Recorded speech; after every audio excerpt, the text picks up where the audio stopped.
Komið sæl og velkomin í 21 á þessu 50. kvöldi. Hún ætlar að koma hingað að lok þáttar, hún Heiða Kristín Helgadóttir, annar stofnandi Niceland Seafood. Gunnar Gunnarsson, talsmaður miðbæjarfélagsins, kemur hingað og segir frá því sem að gerast á Laugaveginum og meðal kaupmanna sem vilja alls ekki að það veri lokað fyrir bílaumferð, en á þá ekki hlustað. Nú endurgreiðslur ríkisins vegna skerðingar bóta öryrkja vegna erlendrar búsetu þeirra eru enn ófrágengnar. Það rúmt ár síðan að umboðsmaður Alþingis gaf út það álit að ríkið hafi ekki haft heimild til að skerða greiðslur öryrkjana sem voru skertar í 10 ár, en eftir þetta álit hefur lítið sem ekkert gerst. Hringbraut hefur undir höndum gögn sem sýna að málið hefur verið tafið innan kerfisins, ásamt því að svör ráðherra eru mjög óljós hvort öryrkjarnir fái skerðingarnar allar tilbaka. Eftir ítrekaða tilraunir til þess að ná í ráðherra hefur það ekki tekist og því hefur hann ekki viljað tala málið. Bjartmar Oddur Þeyr Alexandersson með málið.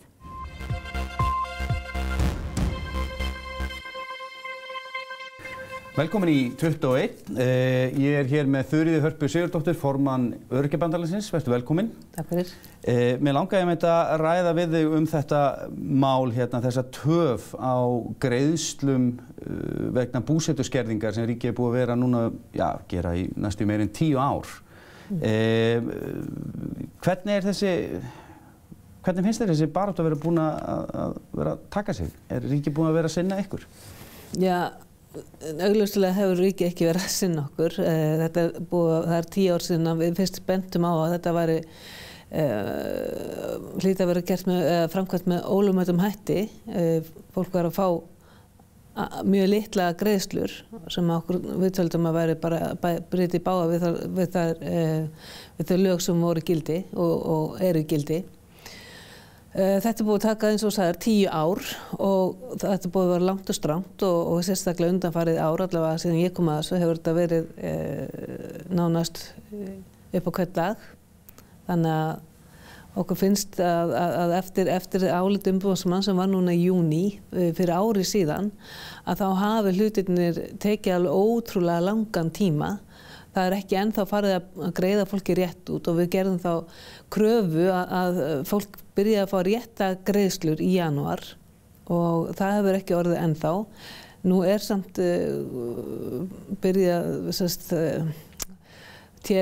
setjast að ákveðna aðgerða áætlun þar sem að hópnum sem telur yfir 1000 manns var skipt upp í 4 hópa og þeir eru held ég að þau eru að byrja að borga þessum kannski fyrsta hópi núna, eða allavega farnir að geta reikna þetta lút. Og það einmitt búið að vera núna þá taka ár síðan að álit umboðsmanns Alþingis kom þetta? Já, þetta búið að taka ár og síðan náttúrulega kom ráðuneytið inn í þetta í desember og það var ákveðið að þetta væri taka undir álit umboðsmanns. Og þannig að við töldum það náttúrulega að fólk færi að fá rétta greiðslur bara í janúar sem ekki varð og við leitum eftir svörum alveg ítrekað að því okkur fannst þetta ganga mjög hægt og lítil svör og engin svör og við fengum síðan svona pata því að þetta stranda allt hjá fjármálaráðuneytinu. Bjarni náttúrulega kom fram eins og við höfum séð og sagði það bara að það var ekkert strand þar, auðvitað bæri að borga samkvæmt lögum og það bara auðvitað gert og ætti að gerast en síðan kemur það náttúrulega í ljós að það var samt flagga rauðu hjá fjármálaráðuneytinu. Já, við erum með gögn hérna undir höndum sem eru samskipti ráðuneytanna þetta mál og það virðist bara vera að það sem ráðherrar segja standist ekki við það sem ráðuneytin séu að gera. Telur þetta séu eðlileg vinnubrögð gagnvart þessum hópi í samfélaginu? Nei, ég tel þetta bara, í besta falli er þetta ekki eðlilegt og í versta falli er þetta bara mjög vond vinnubrögð gagnvart þessum hópi sem hefur ábúðslega lítið mátt til andsvara. Og þetta fólk sem náttúrulega býr við lægstu og kröppustu kjörin á Íslandi og við höfum gagnvart það mjög lengi. Og þannig að mér finnst ef þetta hefur verið einhverjir valda meiri, þá hefði kannski verið gripið til annarra aðgerða og mun hraðari afgreiðslu. og í ljósi þess getur nú bara nefnt að mér finnst til dæmis að þeim allavega virðist varandi það komið nýtt frumvarp fram og það eiginlega alveg ótrúlega hvað þeim hefur tekist að vinna það hratt á skömmum tíma með hvað hefur tekið langan tíma að reyna að fá það í gegna að fólki sé borga rétt út. Já, nú einmitt félagsmálaráðherra búin að setja nýtt frumvarp eða drauga frumvarp í samráðsgáttina sem að þið hafið núna viku til þess að... Já, hún liðin. Já, hún liðin til þess að svara fyrir og komandi. Það raun og veru bara lögleiðing á því sem umboðsmaður Alþingis sagði að væri ólöglegt. Já, þeir ætla að festa í sessi á framkvæmd sem var og það þykir mér mjög gagnrýnivert, svo ekki sem er sagt, vegna þess að þar erum við að bara sjá það að fólk sem að samkvæmt gamla, þessum útreikningi sem átti að vera framkvæmdur, hefði átti að vera kannski með 240.000 krónur í heildarlaun eða frá TR að það fólk var að fá 36.000 krónur til dæmis og nú snýrum við því við þannig að það fólk fær þá þennan 240.000 krónur en ríkið ætlaði að festa í sessi framkvæmdina eins og hún var framkvæmd ólöglega og þannig að snúa sig við þannig að þeir sem koma nýjir inn að þeir fái þá þessa 36.000 krónur í staðan fyrir 240 og þá veldi ég fyrir mig bara hvar lendir þetta fólk sem ekki dregur fram lífið á þessum greiðslum og getur ekki aflað sér neinna tekna. Þetta veikt og fatlað fólk sem að sannarlega eru íslenskir ríkisborgarar og bara hvað lendir það? Lendir það þá að sveitarfélögum? Það sem ríkið ætlast til? Ég meina ef að ríkið ætlar að festa þessi framkvæmd sem gerir fólki algjörlega að öraugum, þá hlýtur það að verða að skoða málið aðeins víðara og skoða bara hvar getum við híft þetta fólk upp þannig að hafi framfærslu sem að dugar því. Því þetta er að mínu viti algjört bara brota á mannréttindum fólks. Og þið hafið einmitt, eins og þú segir, staðið þessir bara til 10 ár og hafið minnst á þetta fyrir 10 árum síðan að þetta hafi verið brot mögulegt. En nú ætlar ráðherra eingöngu að greiða samkvæmt þeim upplýsingum sem við höfum, hann ætlar að greiða eingöngu 4 ár aftur tilbaka. Já, mér finnst náttúrulega bara eðlilegt að ríkið borgi þau 10 ár aftur tímann sem fólk hefur orðið fyrir svona ólögmætum greiðslum. Og það alveg með ólíkindum að ráðherra getur bara sagt ég borga bara það sem mér sýnist og eins og mér sýnist því að ég get allavega ekki ímynda mér það að við almennum borgarar við myndum geta bara sagt ég ætla bara að borga 4 ára skuld minni þó ég skuldi 10 ár sko. Við myndum aldrei komast upp með það þannig að mér finnst aldrei merkilegt að ríkið ætla sér að fara þessa leið og þykir það bara að vera eðlilega framkvæmd. Að lokum finnst þér að ráðherrar hafa bara brugðist þessum hóp? Já, það alveg klárt mál að ráðherrar þessar 10 ára sem að liðin eru, þeir hafa brugðist þessum hópi og það má þá allavega klappa honum Ásmundi Einari á öxlina fyrir það að hafa tekið þetta mál upp og hvað svo sem við getum sagt það sem er nú að gerast það sem komið þetta nýtt frumvarp sem eigi að festa í þessi gömlu framkvæmdina eins og hún var framkvæmd ólöglega en hann allavega tók þetta upp og ég vona svo sannarlega að niðurstaðan og endanum verði á einhvern hátt réttmætari heldur hún virðist ætla að verða í dag. Þuríður, takk fyrir komuna. Takk.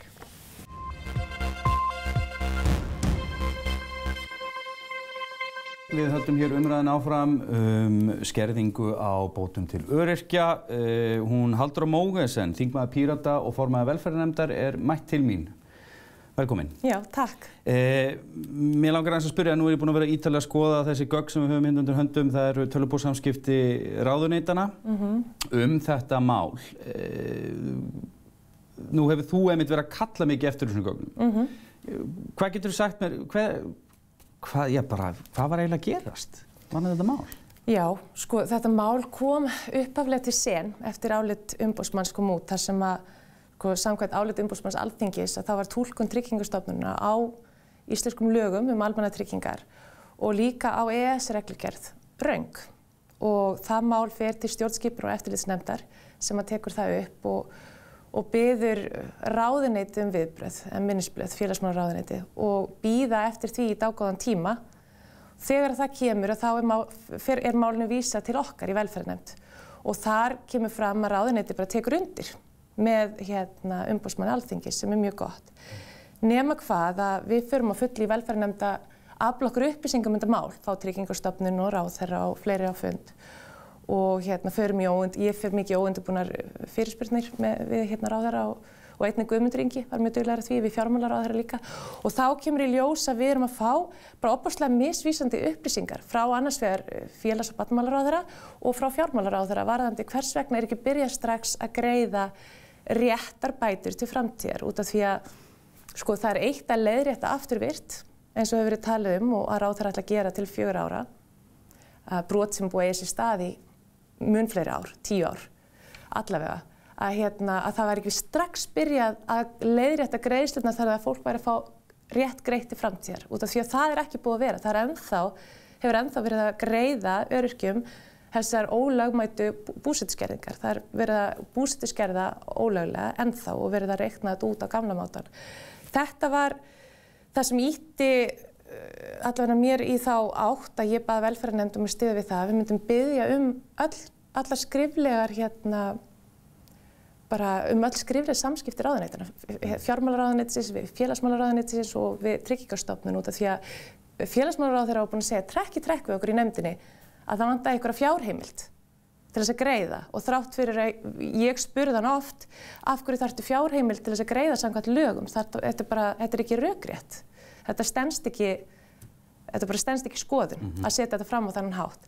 Á meðan að fjármálaráðherra búin að fara í pontu og segja að þetta mál strandi ekki á fjárheimild. Og þess vegna báðum við þessu gagn og þá kemur náttúrulega í ljósa að vissu leyti þá fjármálaráðuneytið virðist vera búið eða félagsmálaráðuneytið búið að vera að bíða eftir grænu ljósi frá fjármálaráðuneytinu og fjármálaráðuneytið hefur ekkert svarað virðist vera erindum félagsmálaráðuneytisins hvort að þau fái þessa fjárheimild eða fái grænt ljós til þess að greiða. Þannig að þetta búið að vera svona dálítið langt ferli og eftir að þessar upplýsingar koma fram skrifleg samskipti ráðuneyta þá náttúrulega kemur strax þessi fréttatilkynning frá félagsmálaráðuneytisins að nú séu þau búin að fá grænt ljós frá fjármálaráðuneytinu og munu byrja að greiða. En á sama tíma þá eru þau að leggja fram frumvarp sem eigi að leiðrétta þetta ástand. Já, ég las það einmitt það komið núna í samráðsgáttina einmitt þetta frumvarp og ég ræddi við formann Öryrkjabandalagsins það. Sko, nú segir í áliti umboðsmanns Alþingis að þetta sé brot á Evrópureglu að hluta. Já. Ég skil þá ekki alveg af hverju ráðherra leggja þá fram frumvarp sem að gerir nákvæmlega sama brota þegar hafa verið að gera síðustu 10 ár. Já. Þá skil ég ekki af hverju ráðherra leggja það fram þegar að umboðsmaður Alþingis búinn að benda á að það sé brot á Evróputilskipun. Hver getur ástæðan verið? Ég átta mig ekki á þessu heldur og ég í raun og veru þetta komið svo mikið á óvart að ég trúði þessu ekki fyrir en að ég fyrir en að málið kom fram út af því í fréttatilkynningu ráðuneytisins að þá leita út eins og þetta væri leiðin sem maður væri að fara. Það er að segja lögfesta núverandi fyrirkomulag, núverandi búsetuskerðingar, þessar ólögmætu búsetuskerðingar, það sé verið að lögfesta það. En ég bara eiginlega trúði því ekki fyrir en að ég sá að einmitt frumvarpið komið í samráðsgáttina og fær þennan ofboðslega stutta frest. Já, búið að loka núna fyrir... Hagsmunaaðilar fengu bara viku til að skilja umsóknum. Hver einmitt líka útskýring fyrir því þar sem þetta mál verður aldrei tekið upp fyrir í haust? Þetta eitthvað sem ráðherra verður að svara fyrir. Ég bara átta mig ekki á þessu. En þetta náttúrulega stór alvarlegt út af því að þarna við erum að tala 1000 manns. Þetta 1000 manns sem hafa orðið fyrir þessum ólögmætu búsetuskerðingum. Og nú verið að tala þetta fólk sem búið að lifa við bara fátækt. Ég meina dæmið sem að umboðsmaður Alþingis tekur í álitinu sínu ung kona sem fer út til Danmerkur, 16 ára gömul með foreldrum sínum, býr þar í 5 ár. Þannig að þegar hún búin að ná 18 ára aldri þá hún 3 ár eftir það í Danmerkur, kemur svo heim til Íslands og árið eftir þá sækir hún örorku. Þannig að hún hafi verið veikindi eða slys, ég veit ekki hvað hefur gerst. En þá þetta reiknað þannig að örorkubæturnar eru skertar og hún fær 22% örorku. greidda, sem eru 118.000 krónur á mánuði sem hún fær greidda út ævina ef að við göngum út frá því að henni batni ekki. Þetta þessi framtíðarreikningsaðferð þar sem gengið út frá því að ef að þú varst frá 18 ára aldri upp að aldrinum sem þú ferð á örorkumat, ef þú varst úti í 3 ár á þessum tíma, að þá reikna með því að þú verðir úti 3 ára hverjum 4 árum út alla þína ævi. Þú veist, þannig þetta skert. Já. Og álit umboðsmanns segir sko þeir sem eru að koma utan EES að þeir hafi ekki þurft að búa við þessa skerðingu, en þeir sem innan EES hafi þurft að gera það, sem stórfurðulegt í sjálfu sér.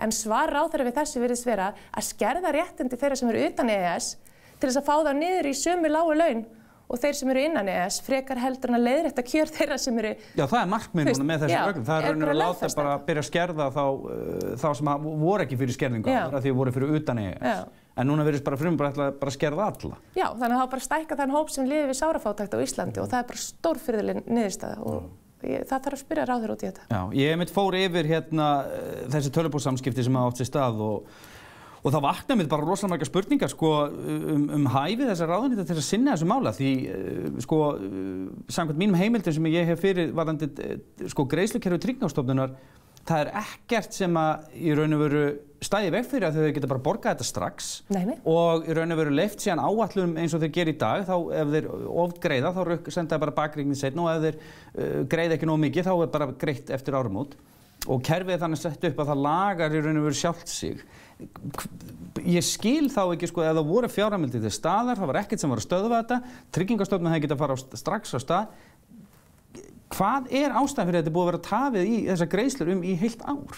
Eitthvað sem þú fengið svör fyrir nema bara af því bara? Bara félagsmála og barnamálaráðherra er búin að segja að það vantaði fjárheimild. Þó að Bjarni hafi... Þó að Bjarni hafi sagt að þetta standi ekki á fjárheimild. Og svo kemur í ljós í þessum bréfum að í þessum samskiptum að þarna hefur ráðuneytið á einhverjum tímapunkti stoppað málið og beðið frekari upplýsingar áður en byrjaði að greiða, reikna út. Já, fjármálaráðuneytið. Já, fjármálaráðuneytið, fyrirgefðu. Og þá mánuði síðar svarar félagsmálaráðuneytið og kemur með þessar upplýsingar og svo kom engin viðbrögð frá fjármálaráðuneytinu. Og ætli það sé ekki það sem félagsmálaráðherra er að vísa í hann sé að bíða eftir fjárheimild, í raun og veru þá var hann bara að bíða eftir grænu ljósi frá fjármálaráðherranu að hann mætti byrja að greiða þetta.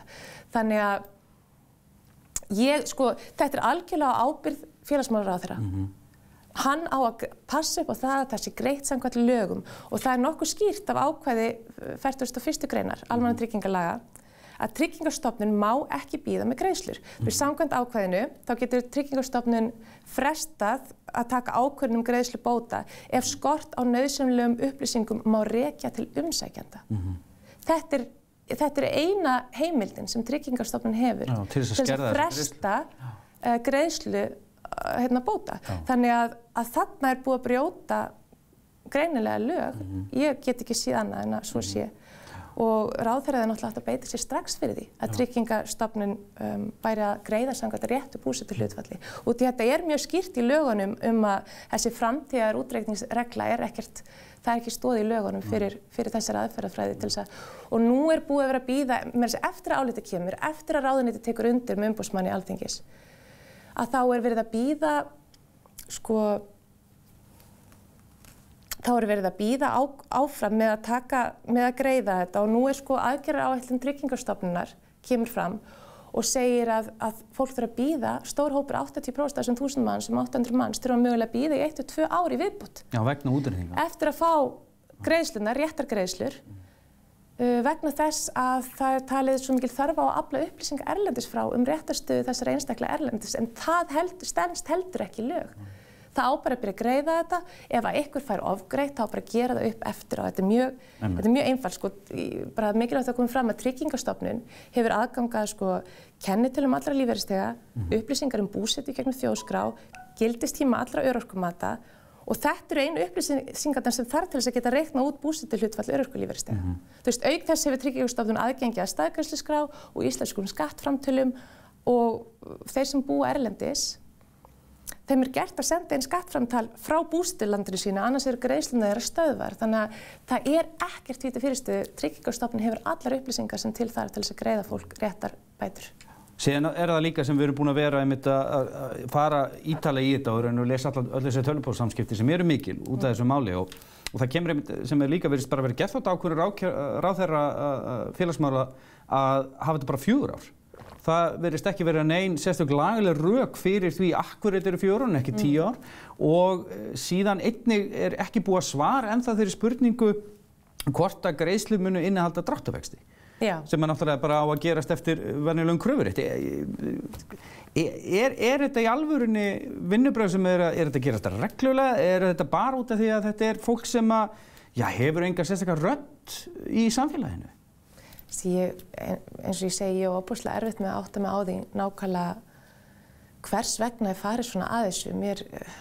Þetta órökrétt. Það eina, ef ég fabular eitthvað það, þá það eina bara að það sé verið að reyna að spara eitthvað pening. Já. Og það eigi að bitna á réttindum þessa hóps. Og það náttúrulega bara gríðarlega alvarleg staða ef það rétt. En best væri að ráðherra myndi svara fyrir það hvers vegna hann kýs að fara þessa leið. En það þarf ekki, ráðherra ekki skylt að bera fyrir sig fyrningu. Það mjög mikilvægt að það komi fram. Það engin skylda. Þetta geðþótt ákvörðun? Þetta bara pólitísk ákvörðun ráðherra að tala þetta út frá einhvers konar fyrningu. Þetta þurfa að fyrnast á 4 árum. Þannig að það væri réttast að greiða aftur og bak 10 ár þegar að öryrkjabandalagið talar að þá fyrst byrjuðu að finna fyrir þessu harkalega þeirra skjólstæðingar byrja að finna harkalega fyrir þessum búsetuskerðingum. Halldóra, takk fyrir komuna. Já, takk hérlega fyrir. Takk. Og við verum hér aftur strax eftir auglýsingar.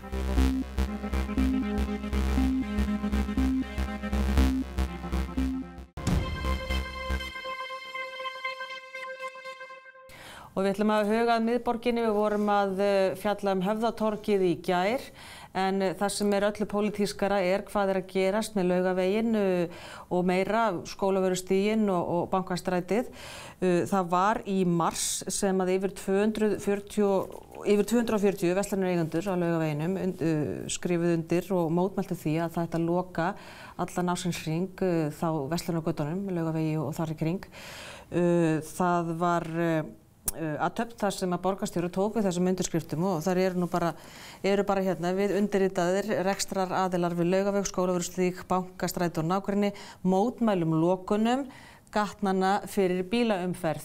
Þetta nú þegar farið að hafa áhrif. Gunnar Gunnarsson talsmaður miðbæjarfélagsins. Þetta eru yfir 240 undirskriftir. Borgarstjóri fékk þetta, það skipti engu máli. Það virðist ekki vera, nei. Hver staðan núna? Já, það ekki hlustað á okkur. Að vísu erum við glöði yfir því að það aðeins minna svæði sem hefur verið lokað núna heldur en var gert fyrir ári, undanfarin ár. Hvort það sé varanlegt veit ég ekki. Þeir hafa gefið út, það verði ekki lokað í vetur. Maður veit ekki neitt, maður heyrir svo margt frá þeim. Og maður veit ekki hverju má taka margt á. Fá ekki skýr svör? Nei, ég fá engi skýr svör. Þetta eru heilmargar undirskriftir, en hvað þetta stórt hlutfall af verslunarmönnum á þessu svæði? Þetta yfir 90, svona 2–93%. Það bara svoleiðis. Og það sem mjög athyglisvert og að það auðvitað mjög mikið af sjálfstætt, þetta ekki bara allt saman búðir. Nei. Það ekki svona marga búðir á þessu svæði. En það mikið af hönnunarverslunum, það eru hérna tattúlistamenn og það hárgreiðslustofur og fleira og þetta allt saman sjálfstæðir rekstraraðilar. Þannig að þeir skrifuðu svo gott sem 100% allir undir. Já, eins og til dæmis hárgreiðslustofurnar vilja náttúrulega hafa sem styst aðgengin inn á hárgreiðslustofurnar býst í við. Maður sér svona fyrir sér eðli starfseminnar. Það skiptir kannski mismiklu máli. Nei. Þetta bara sýnir það öll flóran, það ekki bara búðir sem búin að vera í 100 ár. Það bara lítill tattúgæi sem líka að finna fyrir þessu. Það allir að líða fyrir þessu lokanir. Já, það öll flóran, segiru. Það vakti athygli náttúrulega að þetta voru mjög rótgrónir verslunarmenn, rótgrónir kaupmenn sem að hugðust þá fara og loka og fara eitthvað annað eða bara loka alfarið. Og margir farnir, ekki gleyma því. Hverjir eru farnir? Og hver margir?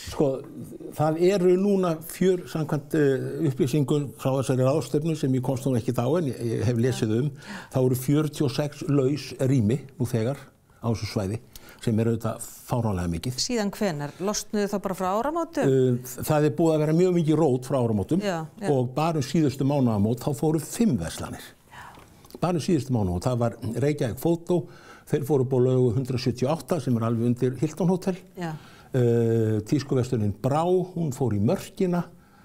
Þetta er að fara út fyrir 101? Þetta er alltaf að fara út fyrir 101, já. Og Flass fór inn í Skeifu, þannig að Gjóska, hún bara lokaði alveg upp á Skólavörðustíg.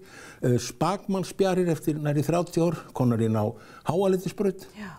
Þannig að þetta herrahúsið þetta vita allir og ég heyrði í honum og hann segir bara, hann er með móralið því að hann fór ekki fyrir löngu. Það er 60% aukning eftir að hann fór upp í flutti. Eftir hann flutti? Já, og hvert fór hann? Fór upp í Ármúla. Hann fór upp í Ármúla, já. Sko, getur verið einhver glæta í þessu? Getur verið það sé betra að fara bara af Laugaveginum? Það er hátt leiguverð hefur maður heyrt, ég skal ekki fullyrða það.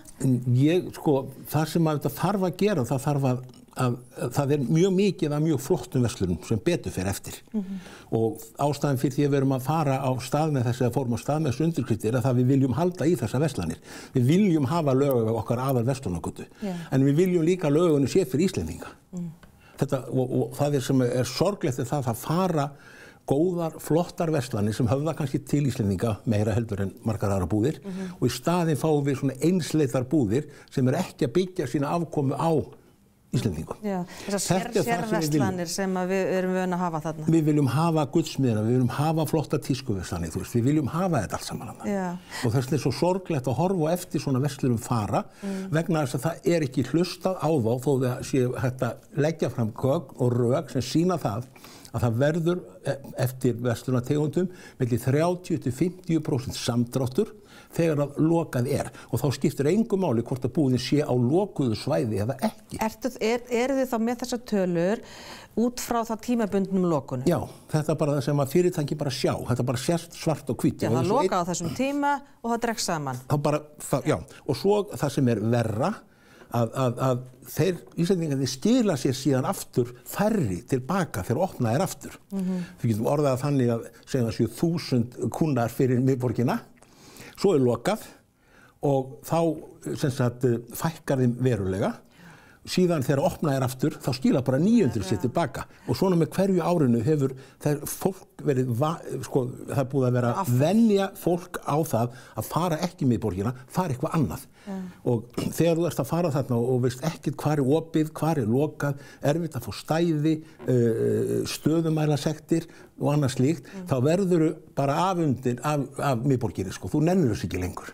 Og það er svo sorglegt vegna það er svo mikið ennþá á flottum búðum hana. Já, en þú ert að nefna náttúrulega hluti sem eru kannski ekki alveg beint tengdir lokun allt árið eða lokunum. Það náttúrulega er erfitt að fá bílastæði niður í bæ. Það er bílastæði hús á Hverfisgötunum kannski sem maður kannski nýta betur, ég veit það ekki.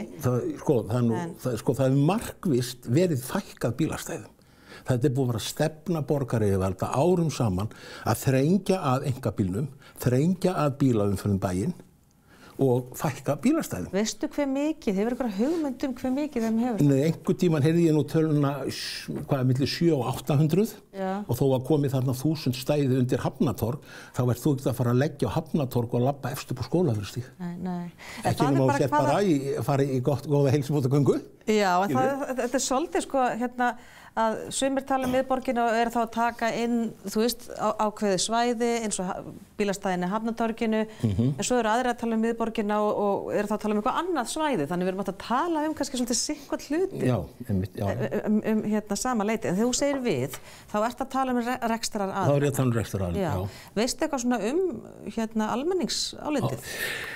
Hérna erum við með þetta á 3000, átti 3000 og þetta lá bara fram í 10 verslunum. Það voru bara 10 verslanir. Þetta eru undirskriftalistar. Viðskiptavina. Já, við undirritaðir viðskiptavinir, fyrirtæki við Laugaveg, Skólavörðustíg, Bankastræti og nágrannir mótmælum, lokunum, gatnana fyrir bílaumferð. Þetta lá fram í 10 búðum. 10 verslunum. Það voru ekki allir sem treystu sér til að hafa þetta frammi. Nei, við vildum ekkert, það var jólatraffíkin, við settum þetta inn rétt fyrir jól og ákváðum bara að hafa þetta svona, þetta gefur mjög góðar þverskurð af þessu, þú sér allur þessi fjöldi í 10 búðum. Já, hvað sér þetta sem mikið? Þetta 3000.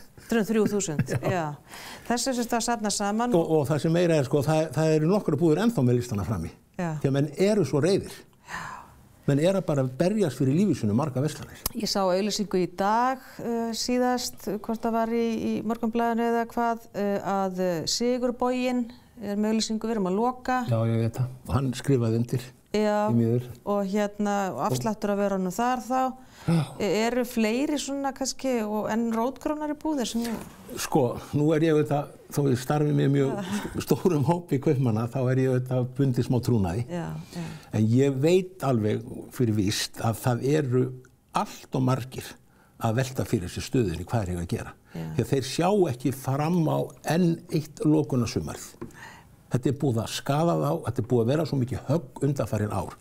Og eins og einn góður gullsmiður sem búin að vera hérna í 30 ár sagði, þegar að loka þá koma fyrstu 0 dagarnir. 0 dagar? Já, 0 dagar. Þannig að við erum að tala verslanir sem eru stundum með 0 eftir daginn. Hvað samt með möguleikann á því að vera annars staðar? Eitthvað mikið verra að vera í Skeifunni? Það að slatta bílastæðum þar? Já, það nóg að bílastæðum þar. En eru verslanir að flýja þangað. Þú sér að Flass til dæmis eftir 30 ár. Hún komin þar inn eftir sem dæmi og alveg í skýjunum. Hún atlaði skilst mér á henni að reyna kannski að halda búðinni eitthvað smá áfram á Laugaveginum af því hún á húsnæðið. Já, ég skil. En hún hætt við það og bara komið til leigumerki, en neitt til leigumerki komið.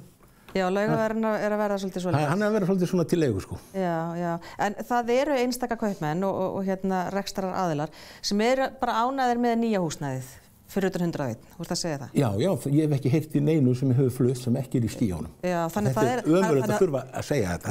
Já. En þetta allt verslanir sem að byggja sín afkoma því að stór hluti þeirra viðskiptanna séu Íslendingar.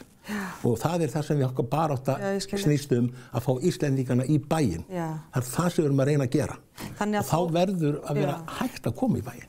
Þannig að þeir sem eins og stundum kallað að flýja þarna, Laugaveginn eða þarna í kring, að þeir eru ánægðir með nýja húsnæðið. Það er ekki verra. En eftir kannski situr tættur Laugavegur. Er það? Já, hvort viltu flytja eða fara á hausinn? Er þetta ekki bara spurningum að bjarga sjálfum sér? Já, en þú segir þetta sé ekkert svo vondur valkostur, sagðan. Mér finnst það svo sorglegt að þið fara á Laugaveginn þegar ég elskaði þetta hverfi, skilur. Já, og þeir vilja vera þarna áfram. Þeir myndu vilja vera þarna, allir þessar aðrar myndu vilja vera þarna frekar. En bara rekstrarumhverfið býður bara ekki upp á það. Nei, þannig að fyrsti valkosturinn væri flest allir myndu svo sannarlega, en það er margir sem að fara eru búin að vera áratugum saman. Hugsaði það. Það eru áratugir sem margar þessar búðir sem eru farnar eru búin að vera og þeir ekki gert það bara for the fun of it, sko. Nei. Þeir að gera þetta bara í algjöru sjálfsvörn. Já. Fara annað, eru sáttir þar, eru ánægðir þar, samt. Þannig að það eru svo góðu fréttirnar í þessu ástandi. En það er þá bara algjör óvissa. Ég meina það náttúrulega var samþykkt í borginni af meirihlutanum að loka þessu. Já. Alveg, þannig að þið hafa nú eitthvað í hendi. Já, sko, okkur skilst að það sé nú ekki stemt á að loka í vetur. Og ég allavega vona ekki, því að vetrarlokun eða heilsárslokun er auðvitað algjört bara, það er svo fáránlegt að það hálfa verið nóg. Og það er hægt að gera svo margt. Akureyri til dæmis, tökum bara dæmi Akureyri, fyrirmyndar höfuðstaður Norðurlands, að þar er þessi göngugata þeirra eingöngu virt á forsendu kaupmanna og við ákveðin veðurskilyrði. Og það minnst að Penny Neymus og skilsmið sem að lokar, þú skilur, og þá þarf að vera ákveðið hitastig, ég þekki ekki alveg hjá þeim, en þá vita allir að nú er lokað. Til hvers að vera með lokað í roki og rigning og skítakulda. What's the point? Það er engin tilgangur með því. Og svo er annað sem er ofsalega slæmt og það kom svo berlega í ljós núna í desember. Að þú kannski manst eftir því og ég man eftir því hvað var gaman að rúnda Laugaveginn og Skólavörðustíginn og miðbæinn fyrir jól til að skoða jólaskrautið og útstillingarnar og allt í þessum dúr. Nú tókur upp á því að loka klukkan 4 frá 16. Og það var eins og hefði verið slökkt á miðborginni. Og þetta og þetta hef ég frá mörgum kaupmönnum að jólaverslunin, hún bara dó við. En það eru breyttir tímar samt Gunnar, við verðum kannski að hugsa hlutinu líka öðruvísi, ég meina bílarnir menga, við erum hérna að lulla niður Laugaveginn, þetta er kannski ekki alveg... Bílar, sko, í dag, hérna menga nú ekki að brota því sem þið gerðu þegar við vorum alltaf að labba, sko. Já, ég segi það, maður ekki hugsa til þess einu sinni. Já, og svo eru þetta alltaf næðingur, þannig að þetta er ekkert mengunarský þarna, það eru einstaka dagar á ári. Það er losun. Já, það er einhver losun, það er vissulega losun. Þannig að það kannski, þú hlýtur að vera sammála því að það er kannski aðeins að hugsa þetta hérna öðruvísi stundum. Já, heldur en í gamla daga. En sko lausnin að loka í sjálfsögðu engin lausn, hún býr bara til vandamál. Já, það verður erfitt að komast að búðanum. Já, nei, bara þetta, þetta og þetta hugtak hérna eins og var að reyna að segja á þetta window shopping skilurum sem að allir muna svo vel eftir. Þetta er ekkert hægt orðið lengur. Þannig að nú veist ekki lengur raunverulega hvað búðir eru á þessu svæði. Búist við mjög mörgum á næstunni kaupmönnum? Að fara? Já. Sko, svona lokum bara. Það er ekki að koma á holskefli í dag eða morgun, en það eru mjög margir sko, verulega að skoða sína stöðu og ég veit aðila, ég vissi til dæmis Sigurbúan sem dæmi og ég veit fleiri sem að fara en þeir vilja kannski ekki láta fréttast fyrir en að þeir eru tilbúin að segja frá því sjálfir og þar á meðal eru meðal annars mjög þekkt fyrirtæki og kennileiti sem hafa verið sko áratugum saman. Við ætlum að fylgjast með þessu. Gunnar Gunnarsson, talsmaður miðbæjarfélagsins. Gott að fá þig hingað og taka stöðuna á þessu máli. Við höfum öll skoðanir á því hvað á að gera við Laugaveginn hugsaði þegar allt kemur til alls. En við ætlum að fara í allt annað eftir smástund.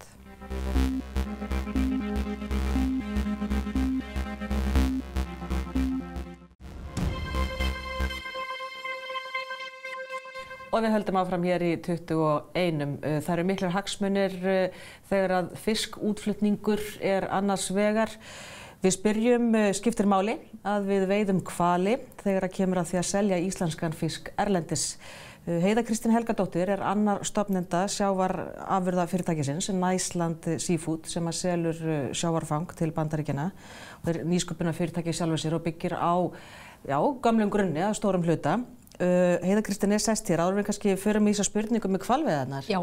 Þá langar mig að spyrja þig út í þetta Iceland Seafood. Þið stofnið þetta 2017, ekki satt þú og Ólafur Lökkert, sem er búin að vera hjá Walt Disney og eitthvað svona nýsköpunargaur. Einmitt, hann er samstarfsmaður minn. Já, þannig að þið stofnið þetta, byrjuð náttúrulega áður en 2017 að vinna í þessu, en hver eru umsvif Iceland Seafood?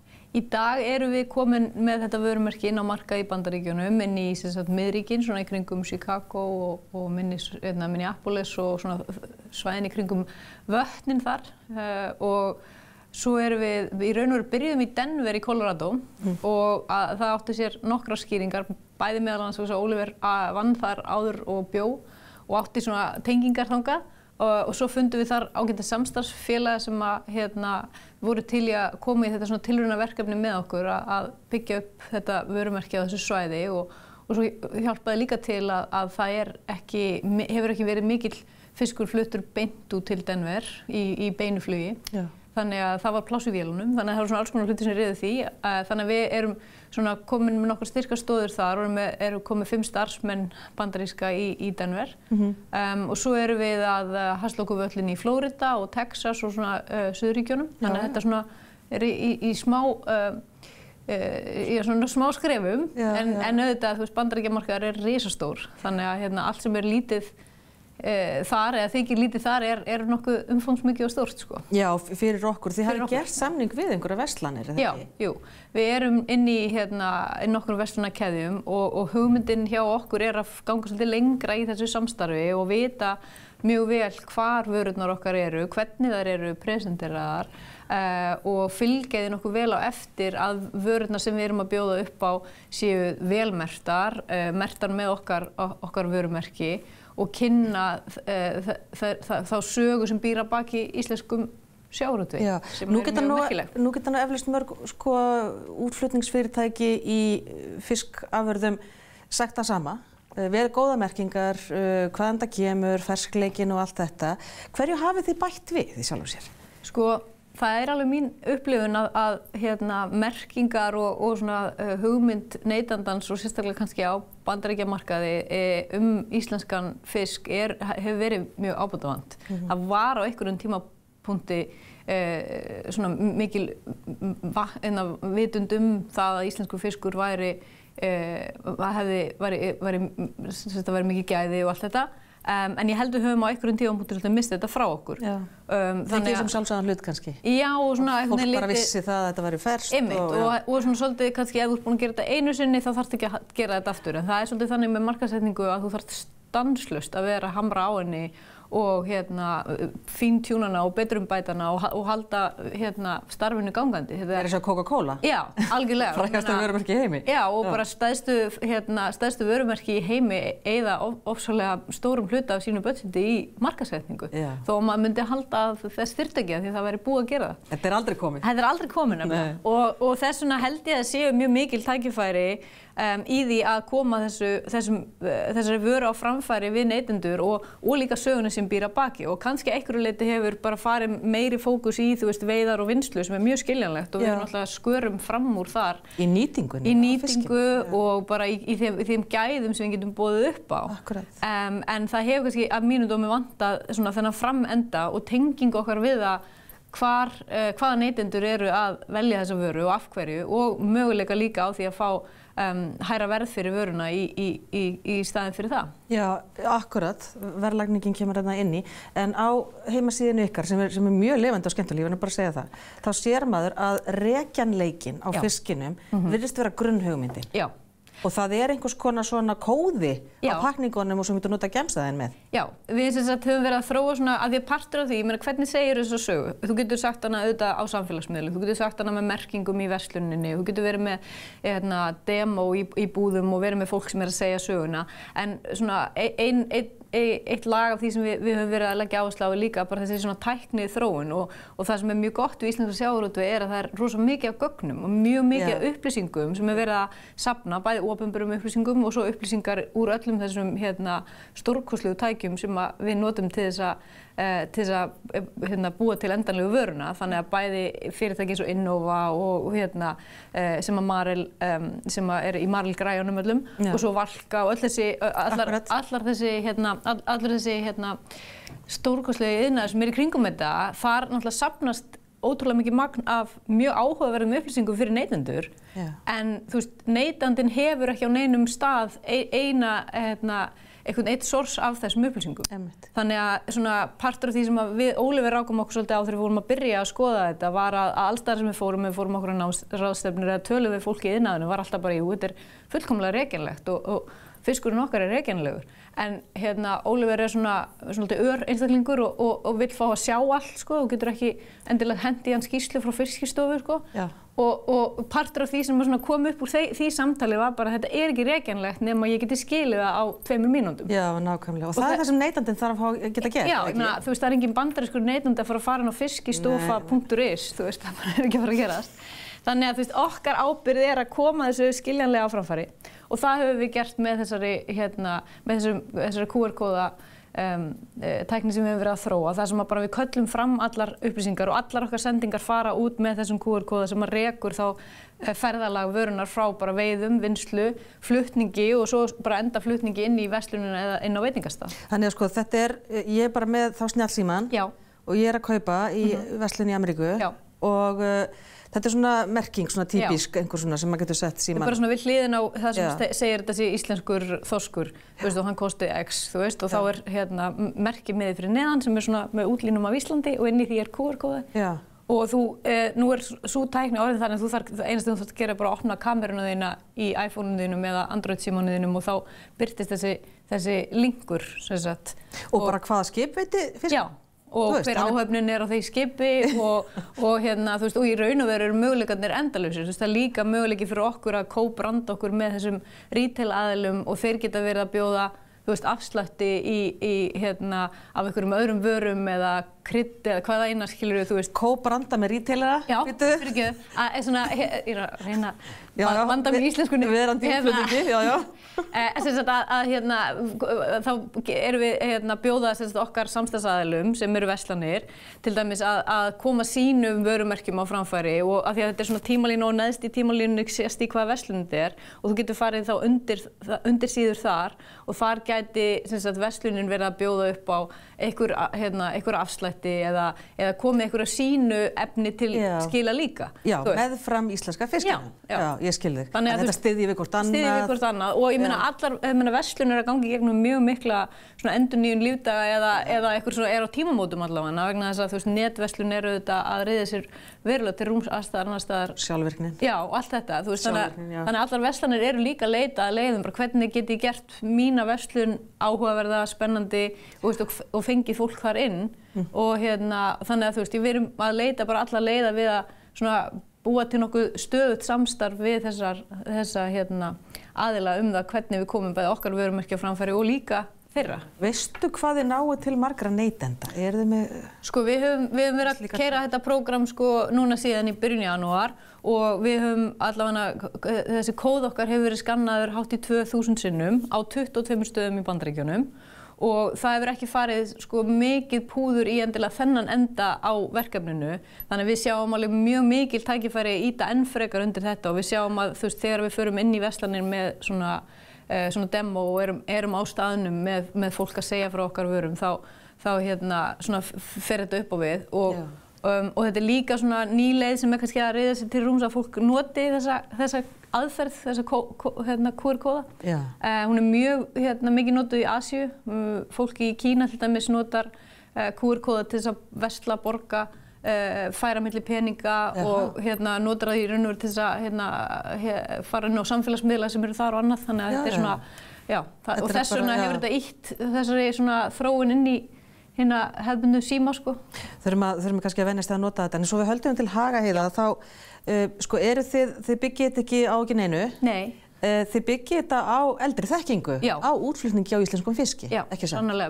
Við vorum svo lánsam að fara í samstarf með fyrirtæki sem heitir Nastar og Viking Fresh og sem breyttist svo í Iceland Seafood og þar inni gríðarleg reynsla af sjávarútvegi og því að flytja út fisk héðan og velja bestu gæðin og allt þetta þannig að við erum alveg klárlega mjög heppin með það og þetta finnst mér nokkuð skemmtileg blanda því að Oliver kemur úr mjög ólíkri átt, ég kemur úr ólíkri átt, þeir hafa sína þekkingu og svo erum við líka með tækni þekkingu inn í fyrirtækinu og þú veist þannig ég held við séum vel í stakk búin til þess að svona gera þetta almennilega og svo tala ég nú ekki að við höfum mjög sterka bakhjarla í Eyri Invest og Þóruði Magnúsinni og Erni sem eru miklu svona stuðningsmenn við þetta verkefni og Kjölfestan og hafa sína þekkingu á því að svona koma fyrirtækjum á legg og það er það sem við erum að gera og það er svona auðvitað eilíf vinna að stofna eitthvað svona og bara það fyrir okkur til dæmis sem ég held að við höfum vanmetið að bara koma upp félagi í Bandaríkjunum. Þú veist, manni finnst eitthvað svona skriffinnska hér flókin stundum. Hún er ekki neitt samanborið við skriffinnskuna sem í Bandaríkjunum. Þið eru búin að opna skrifstofu í Denver. Í Denver, já. Og erum að flytja fiskinn út sjálf og tollan og allt saman. Og alls konar svona hlutir sem að bara koma sér upp bankaviðskiptum. Þú veist, bandaríski bankar taka ekkert bara við einhverju íslensku félagi af götunni, sko. Þannig að maður þarf algjörlega að leggja sig mjög fram að setja þetta allt saman rétt og vel upp, sko. En það eru kröfur sjálfbærni, það eru kröfur að fara vel með náttúruna, en sko tilgreiniði kolefnissporið í þessum kóða. Við gerum það sko ekki alveg eins og vegna þess að við ætlum að fara í prógram þess að við ætlum að kolefnisjafna kolefnisfótsporið okkar.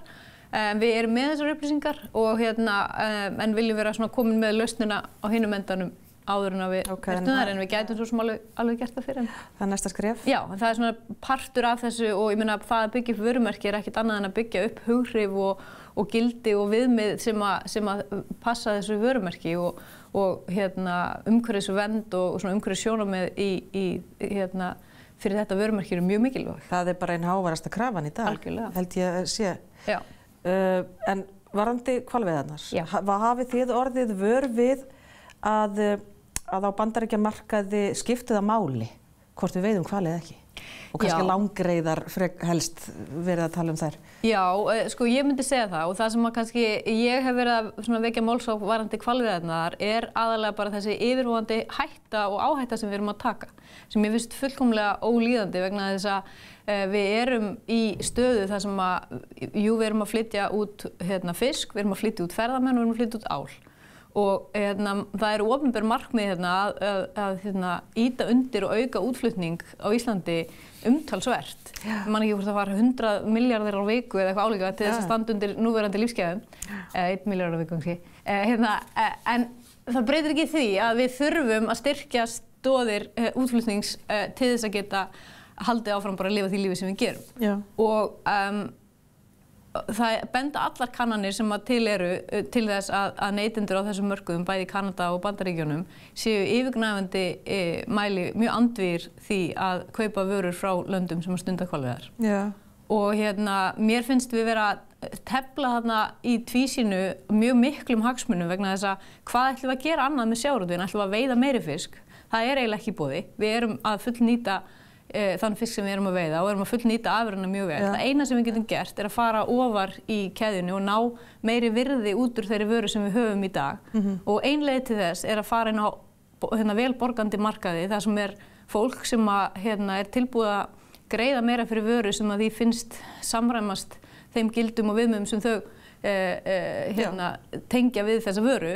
Og ef við ætlum svo ofan í það að fara að veiða langreyðar bara svona af því bara að þér virðist, þá erum við að taka það mjög mikla áhættu sem ég finnst ekki þess virði og fyrir utan það þá hefur þá finnst mér rök það að ef við förum að láta þetta eftir þá sé þorskurinn næstur sem ég hef heyrt svolítið, að það sé víglína sem færist þá bara til. Það finnst mér bara ekki alveg halda vatni vegna þess að það mjög langur vegur frá því að banna hvalveiðar sem bara tilfinningastrið sem við erum búin að tapa fyrir löngu síðan og fara svo í það að banna þorskveiðar. Já, ég einmitt það kannski, þorskurinn kannski það síðasta sem við hættum að veiða, ég skal ekki segja. Ég held bara að það væri bara rosa margt búið að gerast í heiminum og breytast ef að þorskveiðar væru allt í einu bara almennt álefnar Bara ekkert lýsi og ekkert, já. Heyrðu, en segðu mér, ert þú að heyra bara frá ykkar viðskiptavinum, bara maður og mann, að þetta sé eitthvað alvarlegt mál ef við hefjum aftur veiðar á langreyðum, því það ekki það búið að segja A, það ekki búið að segja B. Já, við erum spurð að þessu og ég held að hinn almenni neytandi gerir sér ekki grein fyrir að þetta sé ennþá í gangi, en ég vil ekki horfa framan í þá stöðu að við förum að draga á land langreyðar sem hafa verið sprengdar á loft með einhverjum byssum frá 1963 og sjá hvað gerist vegna þess að ég veit að það sem kemur í kjölfarið verður holskefla af bara mjög neikvæðri umfjöllun Ísland og það nú þegar byrjað svona alls konar náttúruverndarsamtök og andstæðingar gegn hvalveiðum að senda út fréttabréf þar sem verið að segja að þetta gæti farið að gerast bara til svona almennra borgara í Bandaríkjunum og þetta auðvitað Það samkeppnisvara sem að þá kúnninn myndi frekar kaupa. Já, og ég meina við erum ekki í þeirri stöðu að Við erum ekki það einstök. Nei, og það er fullt af Norðmenn að veiða mjög fínan fisk, Rússar í mikilli sókn. Við höfum ekki endalaust tækifæri til þess að vera að spila einhver sérviskuspil sem enginn skilur eða hefur einhverja samúð með, þannig að mér finnst bara vera að taka þarna áhættu sem algjör óþarfa að taka þegar þú getur klárlega fengið miklu meiri verðmæti út úr því að bara fá hærra verð fyrir þessa vöru sem við sannarlega getum gert en tekur langan tíma. Þú ert viss um að þetta myndi skaða ykkur? Ég alveg viss það, já. Sérstaklega, ég held að skaðinn sé ekki byrjaður að gerast en ég held að hann geti gerst mjög fljótt og það geti farið af stað atburðar sem við ráðum ekki við. En veiðarnar ekki byrjaðar? Þær ekki byrjaðar. Og kannski verða þær ekki? Vonandi verða þær ekki. Og ég held að sjávarútvegsráðherra átti bara að gefa það mjög skýrt út að þær verði ekki ef þær verða ekki. Og vegna þess að þetta yfirvofandi og þetta óvissu ástand og óþægilegt. Það til á þingjum að fela utanríkisráðherra að gera viðhorf almennings í til dæmis Bandaríkjunum og Kanada það hvort að Íslendingar hvað myndi gerast ef við myndum halda áfram hvalveiðum á langreyðum. En takk fyrir að koma hingað, Heiða Kristín Helgadóttir. Já. Annar stofnandi sjávarafurðafyrirtækisins Næsland Seafood sem að gera nýsköpunar vinnu í markaðssetningu á íslenskum fiski og við þurfum að taka þessi skref að sjálfsögðu út í meiri tækni en gangi bara vel. Takk fyrir. Og við þakkum fyrir okkur að sinni, verðum aftur hér á okkar stað á morgun. Verið sæl.